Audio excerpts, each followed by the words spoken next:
Brought to you by ITEL.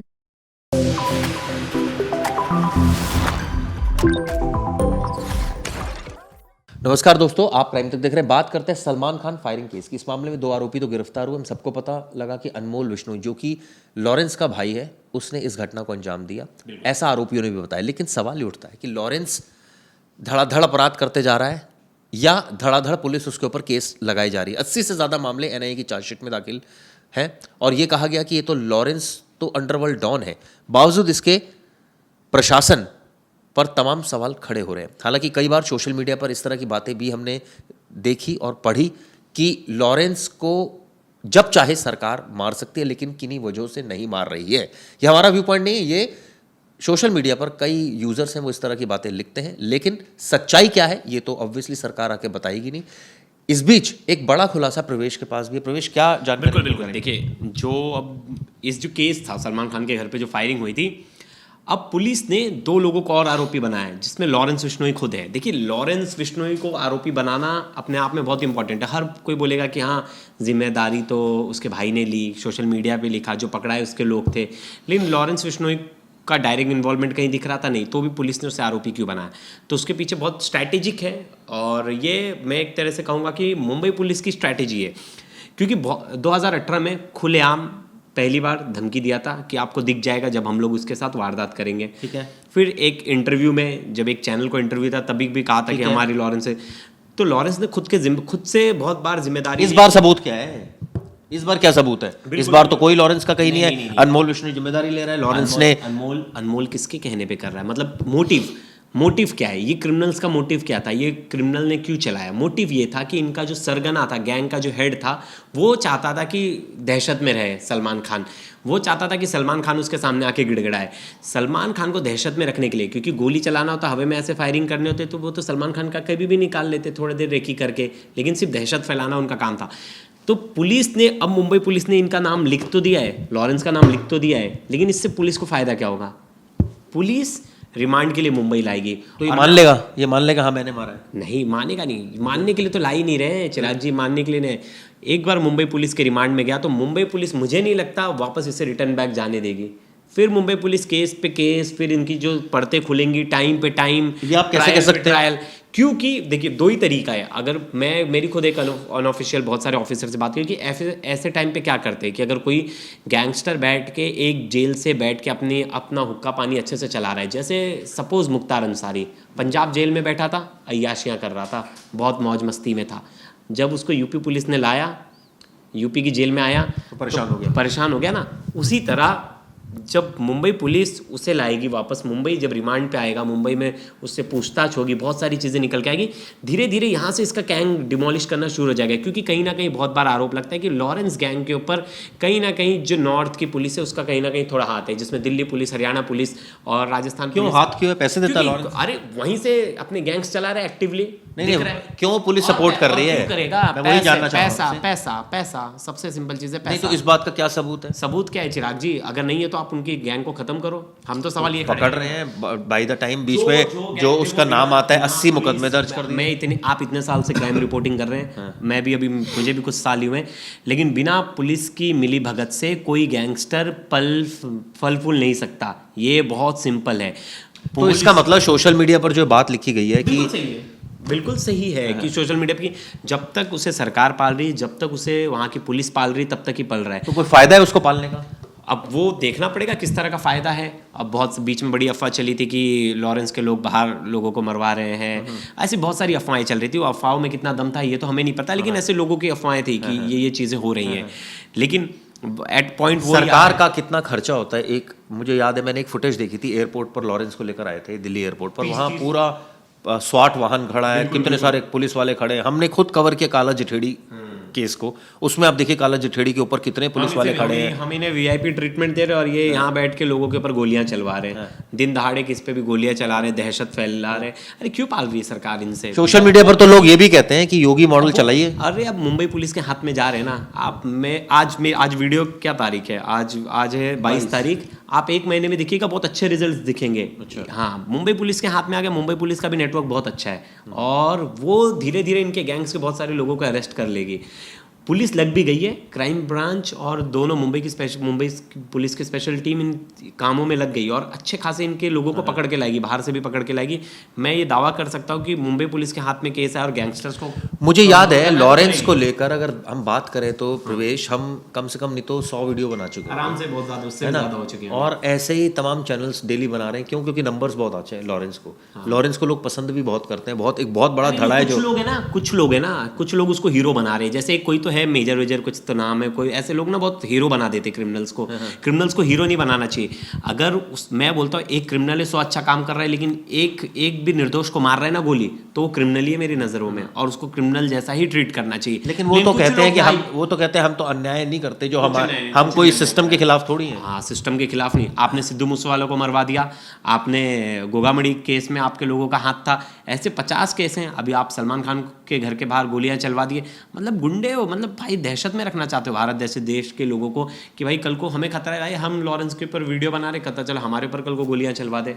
तो क्या ऐसे गुंडों से दहशत में रहना देश के लिए ज़्यादा ही अच्छा होगा कि दहशत में ना रहना? आपको क्या लगता है सरकार क्या इस मुद्दे पर सोचती नहीं है? सोचती होगी, अभी उन्हें उतने लार्जर स्केल पे लग नहीं रहा होगा, लेकिन मुझे लगता है जिस दिन सरकार को लगेगा कि भाई अब इन पे सख्ती करनी है, क्योंकि देखिए एनआईए चार्जशीट तो फाइल कर रहा है, एनआईए अच्छे से अपना वर्क। मुझे याद है उत्तर प्रदेश में विकास दुबे की हत्या तो नहीं कहूंगा मैं, गाड़ी पलट गई थी क्योंकि उसने कई पुलिस वालों पर गोली चलाई थी। ऐसी गाड़ी पलटती रहेंगी ना तो दोबारा किसी की हिम्मत नहीं होगी विकास दुबे बनने के लिए।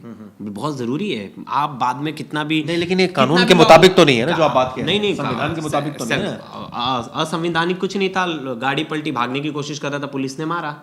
अब बात वही है, तरीका क्या है आपका, वो बड़ा इंपॉर्टेंट है। क्रिमिनल्स को कैसे ठिकाने, आप क्रिमिनल्स के लिए दुहाई देंगे जाके कि भाई उन्हें कोर्ट से जाके प्रॉपर वो हो? नहीं, ऐसे तो अंडरवर्ल्ड डॉन अभी बहुत सारे हैं। छोटा राजन अभी भी जेल में बंद है, तिहाड़ जेल में है बहुत। हाँ देखिए, ये सब लोग कर रहे हैं, बाहर देश में इनका भी काम चल रहा है। झूठ कोई ऐसी छुपाने वाली बात नहीं, बाहर देश में ये भी अपना गैंग अभी भी सक्रिय है। लेकिन इन्हें पता है, जैसे बबलू श्रीवास्तव जेल में बंद है, अब शांत हो गया है। जो बड़े बड़े क्रिमिनल्स हैं बहुत सारे शांत हो गए, नीरज भवाना ये सब शांत हो गए, ये सब चुप हो गए। थोड़ा बहुत थोड़े लेवल पे इनके कहीं ना कहीं कुछ ना कुछ तो चलता होगा, लेकिन ऐसे बड़े लेवल पे दहशत फैलाने वाला कहीं नहीं चल रहा। आप भी ये मानते होंगे पिछले 5, 6, 7, 8 सालों में लॉरेंस बिश्नोई का जितना नाम हुआ, मतलब अब तो मुझे लगता है कि क्रिमिनल कोई जानता ही नहीं था। जब से उसने पहली बार सलमान खान का नाम लिया तब से लोग उसे जानने लगे। फिर उसे लग गया कि सलमान खान मेरे लिए बहुत अच्छा। सलमान खान का नाम अगर मान लीजिए कोई टुटपुंजिया ले लेगा, इतने सारे पकड़े जाते हैं, तो सब पर तो मीडिया फोकस नहीं करेगी। इसी पर क्यों किया? इसने पहली बार नाम लिया था ना, और किसी ने खुल के ऐसा कभी किसी सेलिब्रिटी का किसी ने नाम नहीं हो सकता लिया हो, पुलिस उसको कवर ही ना करवाती हो। वीडियो जो उसका वीडियो आ गया था, जो पुलिस की वैन में जा रहा था, वो वीडियो वायरल हो गया था। तब तक तो ऑलरेडी लॉरेंस बिश्नोई फेमस हो चुका था। इतना नहीं फेमस था। मतलब चिराग जी, आप ऐसा नहीं कह सकते, नीरज भवाना उससे ज़्यादा फेमस था दिल्ली का।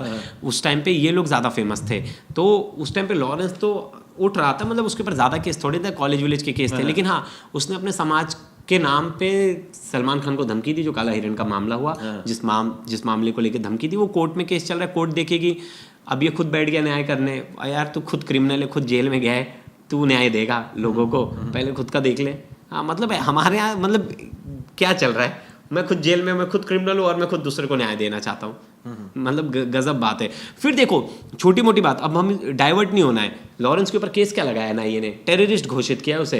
पाकिस्तान जो ड्रग्स पकड़ाए थे गुजरात में, वो ड्रग्स का आरोप किस पे लगा कि जो वो ड्रग्स आए कहाँ थे? पाकिस्तान से आए थे। वो ड्रग्स मंगवाया किसने था? लॉरेंस ने मंगवाया था। इतनी लंबी चौड़ी, अगर सरकार, अगर कोई भी, मैं बोल रहा हूँ सरकार का अगर कोई भी उसे सपोर्ट करता तो ये सब चीज़ें सामने क्यों आती? एनआईए इतनी तगड़ी चार्जशीट क्यों बनाती कि ये टेररिस्ट है? टेररिस्ट क्यों घोषित करती? टॉप वांटेड क्यों घोषित करती? किसी का भी हाथ नहीं है। लेकिन वही बात है कि सही समय पे सही चीज़ें नहीं हो रही है जो होना चाहिए। नहीं, आपका कहना है अगर एनआईए ने उसको टेररिस्ट घोषित किया है तो नेचुरली बहुत सारे ऐसे एविडेंसेस होंगे। फिर क्या, अगर नहीं है एविडेंस तो अप्लाई करे अपने लिए बेल के लिए, रिजेक्ट, एनआईए को चैलेंज करे कोर्ट में। कई सारे केसेस में लेकिन एक्विटल भी हुआ है उसको।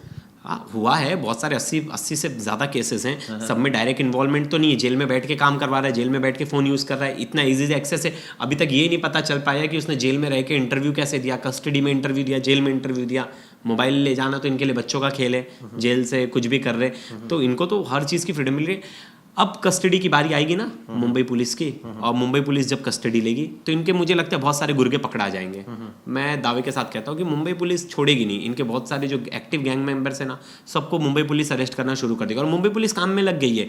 मुंबई पुलिस को आप हल्के में नहीं ले सकते गैंगस्टर्स ये सब केसेस में। मुझे ये उम्मीद थी कि दिल्ली पुलिस, हरियाणा पुलिस ये सब एक्टिव दिखाएंगे, लेकिन अब आ गया मुंबई एक पुलिस बात का। बताइए प्रवेश, सारी पुलिस जितनी जो आप बात कर रहे हैं, मुंबई पुलिस की, हरियाणा पुलिस की, दिल्ली पुलिस की, सब तो सेंट्रल गवर्नमेंट के अंडर में। फॉर एग्जांपल हरियाणा पुलिस अगर सरकार के अंडर में तो वहाँ सरकार बीजेपी की है। अगर आप बात करें मुंबई में, वहाँ भी एक तरह से बीजेपी की, एक तरह से बीजेपी की सरकार है। आप मेरे को बताइए, यूपी में भी बीजेपी की सरकार है, कोई गैंगस्टर है वहाँ जो अभी पर मार सकता है? नहीं ना। डिपेंड है, स्टेट्स पुलिस हमेशा सरकार के हिसाब से नहीं चलती, उनका अपना अलग फंडा चलता है, वो अपने हिसाब से भी काम करते हैं। आप वही देख लीजिए, मुंबई में गैंगस्टर्स एक्टिव नहीं है, वहाँ भी तो बीजेपी शिवसेना की सरकार है। सरकार से लेना देना नहीं है, पुलिसिंग अपने लेवल पे चाहे तो क्रिमिनल्स को जैसे चाहे वैसे ठीक कर सकते हैं। हाँ, लेकिन इसमें एक फैक्टर जो है कि कितना फ्री हैंड है।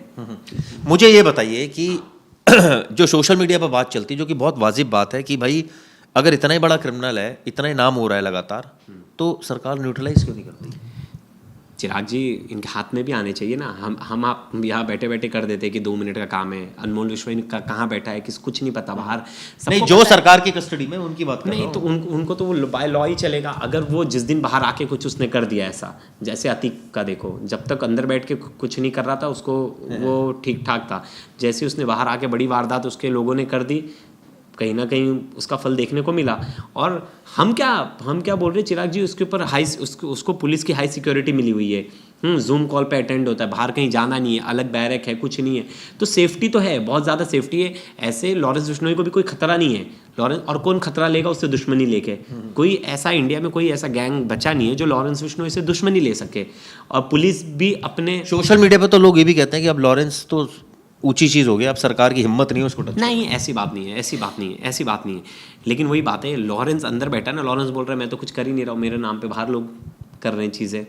तो बात तो एक तरह से ये भी ठीक है, ये भी जायज़ है, सबूत तो कोई नहीं मिलता, जायज़ है। लेकिन जो लोग जुड़े हुए हैं, जैसे अनमोल विश्नोई वगैरह, ये सब इसके भाई हैं। फिर वो जो गोल्डी बराड़ है, वो इसका अच्छा दोस्त है। ये सब जो लोग हैं, इनके नेक्सस को ख़त्म करना है। मैं तो बोलता हूँ इन सबको पकड़ के जेल में बंद कर दो, नेक्सस अपने आप स्लो डाउन हो जाएंगे। लेकिन जो लॉरेंस के 4-5 जो बोलते हैं ना एकदम स्ट्रॉन्ग हैंड से, वो सब बाहर हैं। तो सवाल ये उठता है कि स्ट्रॉन्ग हैंड कैसे बन गया कोई एक अपराधी गैंगस्टर? धीरे धीरे एक अपराधी जिसको कोई नहीं जानता था, जिसने सलमान खान को धमकी दी और उसके बाद अचानक मीडिया ने उसको कवर करना शुरू कर दिया। और हालात ये आए कि इतना कवर किया कि जब एनआईए ने चार्जशीट दाखिल की तो उसको ग्लोबल टेररिस्ट बता दिया, और ये बता दिया कि 80 से ज़्यादा मुकदमे, और ये इसका जो गैंग है वो अब सब छोटे छोटे गैंग से मिल गया है, सब एक पूरा नेटवर्क बना लिया है। कई बातें तो ये भी लिखी जाती है कि सोशल मीडिया पर, ऐसा मैं कई बार पढ़ता हूँ कि लॉरेंस कहीं ना कहीं रॉ के लिए काम कर रहा है, सरकार की कोई मजबूरी है जो वो कुछ नहीं कर रही है। ये वीडियो किस लगी ज़रूर बताएगा। धन्यवाद।